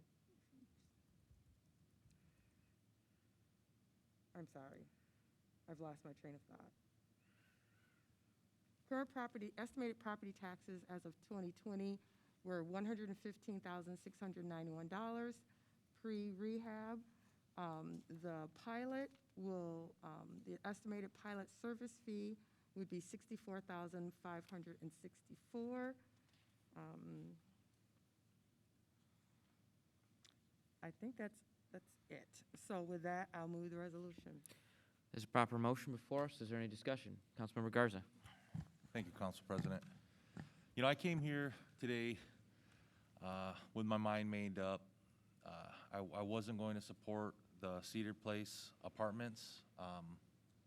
I really respect the mayor on, you know, doubling down, saying that he's not going to approve this if the prevailing wage agreement isn't signed. You know, I'm about creating good jobs for local workers, whether they're union or they're from, you know, the surrounding areas. You know, that's what true economic development is all about. And so I'm inclined to support this, and hopefully I get the last vote. Thank you. You think I'm new? Mr. Vice President. I was a bit concerned coming into it, too, and certainly the prevailing wage agreement matters a lot to this body, to every, you know, respective council member, to the body collectively. But there have been some complaints with regards to this property. There's been some complaints with regards to the management. And when we talk about the importance of affordable housing, Councilmember Jackson's correct. But what we don't talk about enough, and we had some very in-depth conversations in development planning, is we don't talk about the fact that what we need is appropriate affordable housing. And again, I talk about this quite a bit, but when we enter into a pilot, that is an agreement. We are going to take less, and we absolutely trust that you all are going to do right by our neighbors that live in those properties. Some of the most vulnerable, impoverished individuals that need the most intensive scaffolding, right? So when we talk about hierarchy of needs, there is no higher need than safety, than housing, and food, right? And so part of it is we all, as I think a body, we have to do better. As an example, when we go into next year, I think we need to look at resurrecting the ad hoc housing, or committee on housing. And we need to take a look at our policies and our legislation, and we need to take a look at whether or not we need to be beefing up certain line items in our budget and expanding certain departments and shops and things of that nature, so we can actually do the good work of making sure that these properties are safe, appropriate, and that the folks that live there have a really nice place to live. Because again, building it and adding on, whether that be, new kitchens, and if the management's crap, the housing is crap, period. And then the other piece is, I think, the administration. They need to have absolute at all times, fire in their belly for these people and ensuring that they're getting out and making sure that these places are safe spaces and, again, appropriate places. Folks that know my work on council know that I have, an affinity for the people that live. I grew up in HUD housing, candidly, and for me it was one of the great equalizers. And unfortunately, we've seen a deterioration of our affordable housing stock over the past few decades, and it really is a travesty. So I'm looking at you guys saying I'm inclined to support this, but I want you to understand that we need you all to do right by these people. And I want that on the record, because at some point they're going to come back when I'm no longer on this council, when you all are no longer on this council. Most likely they'll be asking for an extension of a pilot, or another pilot, I should say. And I just hope that folks really look at the work done, and it might not be the same management company, but truly we need to start, with some type of metric and scientific approach. We need to start vetting these, I think, a little bit better, and that needs to be a part of it. So, thank you. Councilmember Dunbar, did I see your hand? Councilmember Dunbar. Thank you. I just wanted to commend them for actually looking into the issue of the rental increase, because it really did strike me that we were giving an incentive to keep housing affordable, and then in the process had learned that there was a significant increase in the rents. So I am very pleased with your commitment not to raise those rents for more than $50 until they align with market rate over the years. So I really appreciate that very much. Thank you. Councilmember Fitzy. Thank you, Mr. President. I'll be brief. I agree with Councilmember Vice President Hussein. You know, when we enter into a pilot, it is agreement between the city of Lansing and that developer. And, you know, we are giving something and we expect to get something in return. I really appreciated the opportunity to tour, again, the facility. I appreciate the care you took so that I didn't blow off the roof. But one of the things that struck me was that you had did stuff in advance. You know, you were replacing the air units, you were doing these things, and that you were very responsive. You know, for us, prevailing wage and prevailing wage agreements are critical. This is a union town. You know, making sure that the prevailing wages and the agreement is signed is critically important. And had the mayor not, you know, stated that he would not sign, I would be a no, strictly on the prevailing wage. And so I appreciate that, and I'll, you know, and I trust that he will keep his word. And so with that, I'm supportive as well. Thank you. Seeing no other questions, would the clerk please call the roll? On adoption of the ordinance, Councilmember Hussein. Yes. Councilmember Jackson. Yes. Councilmember Spatafor. Yes. Councilmember Spitzley. Yes. Councilmember Dunbar. Yes. Councilmember Garza. Yes. 6 yeas, 0 nays, the ordinance is adopted. Move for immediate effect. The motion for immediate effect is in order. All those in favor, please say aye. All those opposed, please say nay. Motion carries. Immediate effect is ordered. Okay, and next we have an ordinance of the City of Lansing, Michigan to amend the Lansing Codified Ordinances by amending Chapter 658, Section 658.03 to replace willful annoyance with the prohibition that no person shall threaten another person by word of mouth, gesture, or other physical action that accosts, molests, or otherwise harasses the other person. The ordinance is read a second time by its title and is on the order of immediate effect. Councilmember Spitzley. Thank you, Mr. President. Very quickly, this was a package of changes that was brought forth in our Equity, Diversity, and Inclusion Committee by Councilmember Jackson. Appreciate that. This is kind of the lone handout because there was some concern about the language, and he worked with the city attorney's office to change that language. Has this also been changed to a misdemeanor as well?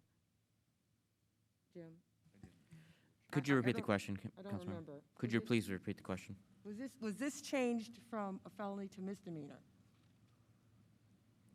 I'm still not catching what she's asking.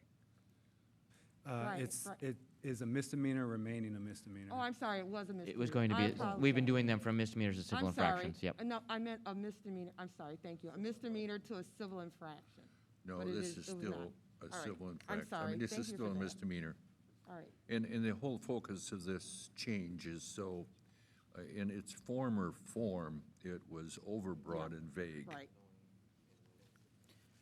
Thank you for giving me that bewildered look, Jim. Thank you for that. Sorry about that. It's the space. So I appreciate. It is. I appreciate the work Councilmember Jackson's done, and with that, I'll move the resolution. That is a proper motion. Is there any further discussion? Councilmember Jackson. Thank you. Just briefly, this is kind of a response to what we heard from people who were concerned that the police didn't have enough ammo to go out there and to take care of disturbances and people that seem to be threatening.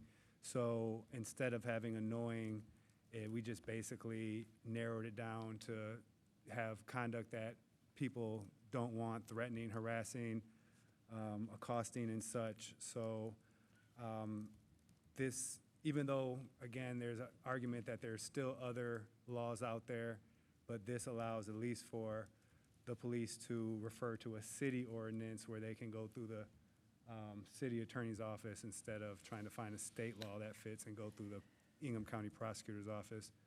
So this was somewhat of a compromise, but I'm glad that we have something that is more of bad conduct and is still enforceable. So thank you. Thank you, Councilmember Jackson. Thank you for your work on this. I appreciate it. Any further discussion? Seeing none, if the clerk would please call the roll. On the adoption of the ordinance, Councilmember Jackson. Yes. Councilmember Spatafor. Yes. Councilmember Spitzley. Yes. Councilmember Dunbar. Councilmember Garza. Yes. Councilmember Hussein. Yes. 6 yeas, 0 nays, the ordinance is adopted. Councilmember Spitzley, were you requesting immediate effect? It's a proper motion. All those in favor, please say aye. All those opposed, please say nay. Immediate effect is ordered.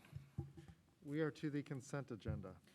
Are there any members of the council wishing to pull anything from the consent agenda that they object to this evening? Do we have anyone here? No. I'm here. I meant, Well, I'm here. You mean from the, I meant the claim. oh, is there anyone in the audience from the claims? I don't think so. I was at that meeting, no. Okay. Submit a- I'm having trouble seeing Yeah, oh, me too, I don't have my because glasses my on. glasses are fogging up, so I cannot see. I see Kyle Kaminsky like 4 times, and I'm not even sure he's actually here. I'm pretty sure he's not. I don't think that's the mask. All right, I don't have the glasses on. All right, so, Mr. Vice President, would you please move the consent agenda?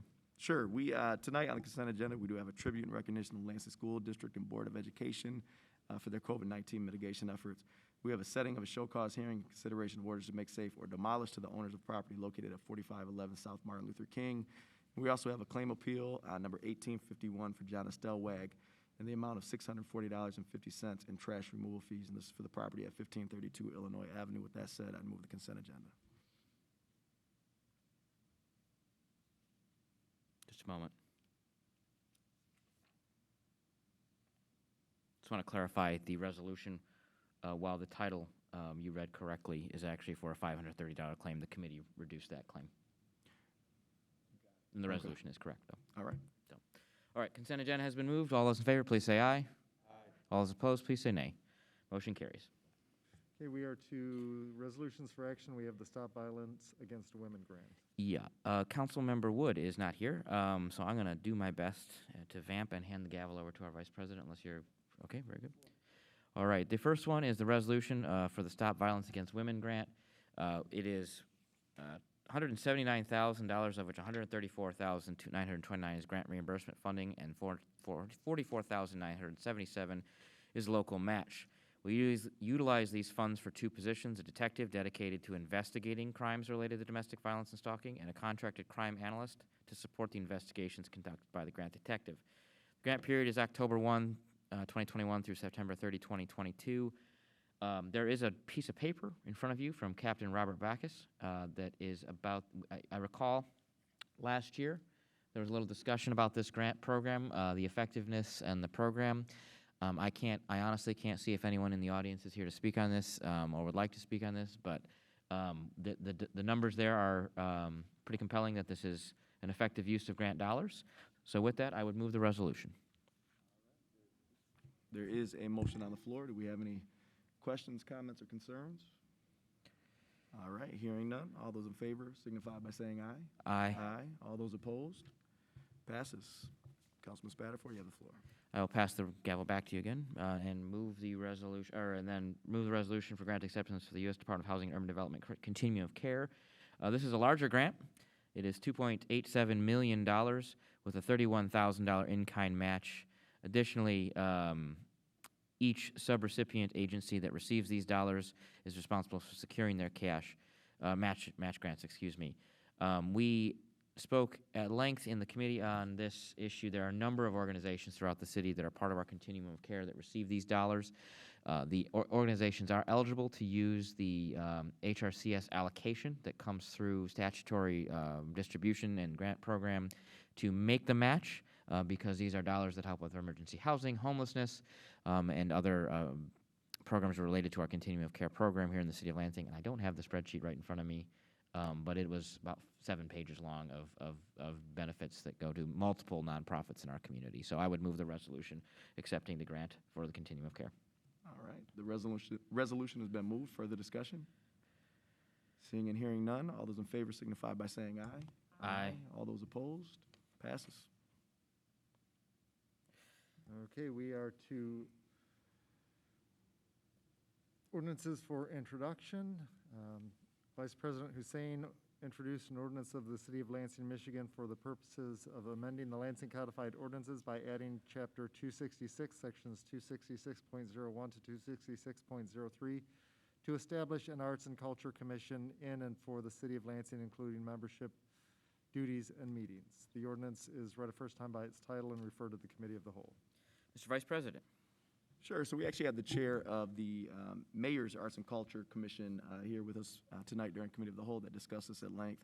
In any event, this particular commission would have three pretty broad charges.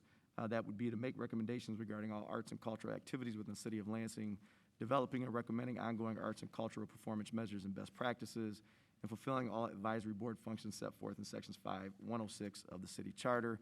This, at least as presented, there was some debate about this in Committee of the Whole, but as presented, it would consist of 12 members, 8 who would be at large, and 4 who would be from each one of the 4 wards throughout the City of Lansing. Terms, with the exception of initial terms, you got some staggering in the beginning, but terms of, would consist of 4 years.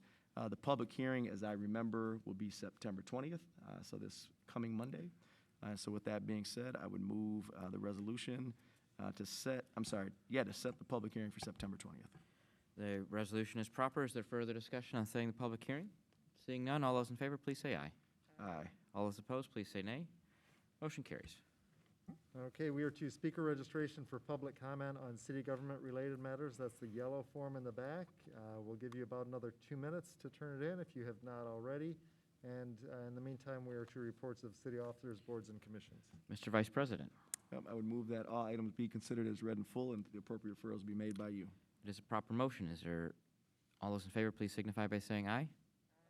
All those opposed, please say nay. Motion carries. Mr. Clerk. We have minutes of boards and commissions. Place on file. Items from the mayor setting a show cause hearing and orders to make safe or demolish 4108 Deerfield Avenue. Committee on Public Safety.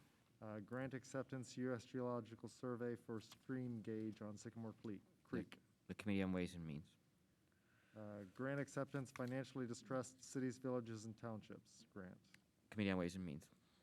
Donation acceptance, Lansing Police Department Special Tactics and Rescue Team, Ronald Syka Unit Ballistic Shields. The Committee on Ways and Means. Grant acceptance project Safe Neighborhood for the Police Department to distribute backpacks. Committee on Ways and Means. Sole source purchase, Human Resources Department request to use public sector search and consulting to search for a new police chief. Committee on Ways and Means. Sole source purchase, Human Resources Department to use strategic government resources to search for the new fire chief. In a shocking turn of events, the Committee on Ways and Means. Appointment, Cordelia Black to the Human Relations and Community Services Advisory Board. The Committee on City Operations. And an appointment of Andrew Boods to the Board of Police Commissioners. Committee on Public Safety. Appointment of Matthew Dusty Horwitz as a member of the Board of Water and Light. The Committee of the Whole. And setting a public hearing and adopting the ordinance to amend Part 12 of the Form-Based Zoning Code. Committee of the Whole. We have items from Councilmember Betts, setting a hearing and adoption of ordinance to establish an Equity, Diversity, and Inclusion Advisory Board. The Committee on Equity, Diversity, and Inclusion. Communications and petition, a claim appeal for $1,592 in trash fees at 705 Princeton Avenue. The Committee on City Operations. Joint reappointment of Aina Neal and Jacqueline Straub to the Ingham County City of Lansing Community Corrections Advisory Board. Committee on Public Safety. Notice from the Liquor Control Commission, request for transfer ownership at 310 Clippert Street. Committee on City Operations. You guys got us And busy. We are to motion of excused absence. We have two excused members. Is there anyone? Councilmember Spitzley. Move to excuse Councilmember Betts and Councilmember. It's a proper motion. Is all those in favor, please signify by saying aye. Aye. All those opposed? Motion carries. And additional remarks by council members.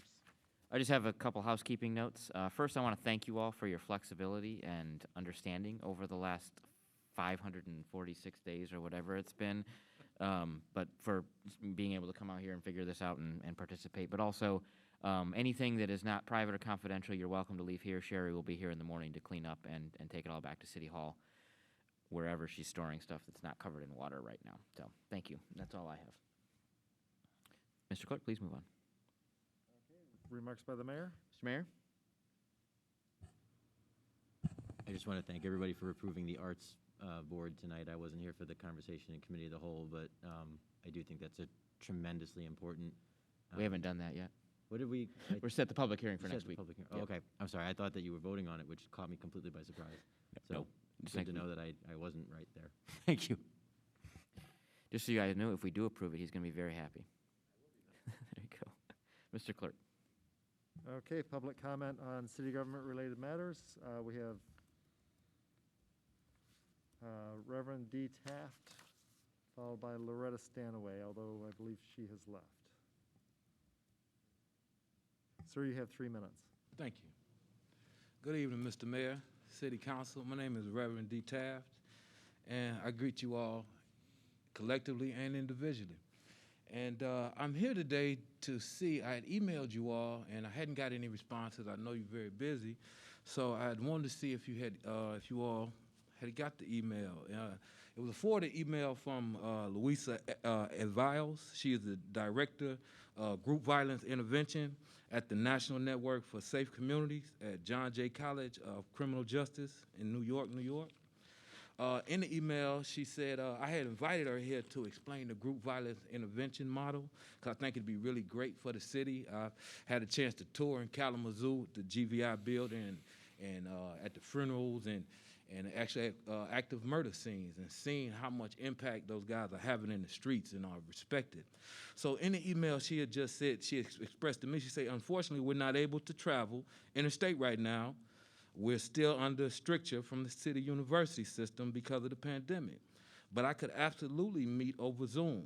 Let me know if and when this works for the Lansing folks, and I will be very happy to set up some time. So, and in that email, she had gave her cell phone number and everything, and I sent it to you all, and I was wondering if you received it, and if so, is it something that you would entertain a conversation with her explaining that model? Sir, typically the council does not respond to public comment, so. Oh, okay. Yep, just so Okay, you're aware. pardon me. Thank you. Thank you. And our other speaker appears to have gone home, so I think we're ready. All right. Well, at 8:53, the Lansing City Council is adjourned.